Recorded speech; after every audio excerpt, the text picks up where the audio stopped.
যে থেকে আমি নির্বাচন করছি সেই এলাকায় আমাকে নিরাপদে যাওয়ার ব্যবস্থা করতে হবে, নিরাপদে আমাকে থাকার ব্যবস্থা করতে হবে, আমার সাথে যারা নেতাকর্মীরা চলাচল করবে তাদের নিরাপত্তা দিতে হবে। এটা একজন বিশেষ অধিকারের ব্যাপারে, এটা বিশ্বব্যাপী একজন সংসদ সদস্যের বিশেষ নিরাপত্তা বিধান করা রাষ্ট্রের দায়িত্ব, সরকারের দায়িত্ব।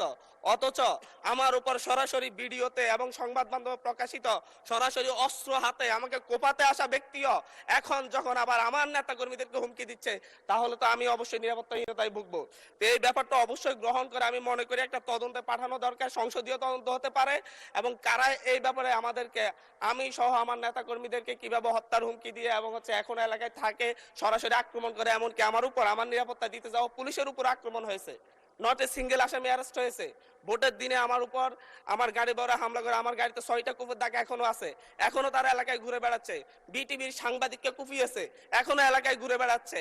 এই প্রত্যেকটা আসামির ক্ষেত্রে দেখা যাচ্ছে তৎকালীন ইউনিয়ন বিএনপির সভাপতিকে হত্যা করেছে, ইউনিয়ন বিএনপি সদস্যকে হত্যা করেছে।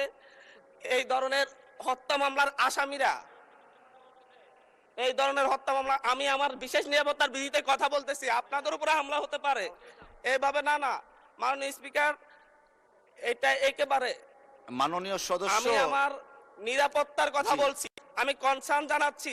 এবং আমার উপর যদি পরের বার আক্রমণ হয় সেটা কি ট্রেজারি বেঞ্চ থেকে দায়িত্ব নিবে কিনা, এটা তাহলে বলুক যে আমরা দায়িত্ব নিব, আমরা সরকারের দায়িত্ব আছে, পরের বার যদি আপনার উপর আক্রমণ হয় আমরা দায়িত্ব নিব। আমি বসে যাচ্ছি, আর নয় বলতে হবে যে যারা এই সন্ত্রাসী কার্যক্রম করে তাদেরকে আইনের আওতায় আনবো আমরা।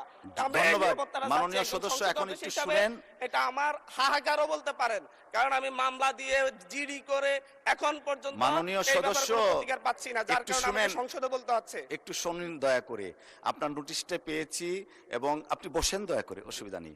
আপনার নোটিশটা পেয়েছি, যথাযথ নিয়মে নোটিশটা আমরা ডিসপোজড অফ করেছি। আমি চেয়েছিলাম মাননীয় স্বরাষ্ট্রমন্ত্রীর উপস্থিতিতে এটা করার জন্য, স্বরাষ্ট্রমন্ত্রী যেহেতু নেই যে কারণে নোটিশটা নিষ্পত্তি করেছি। ও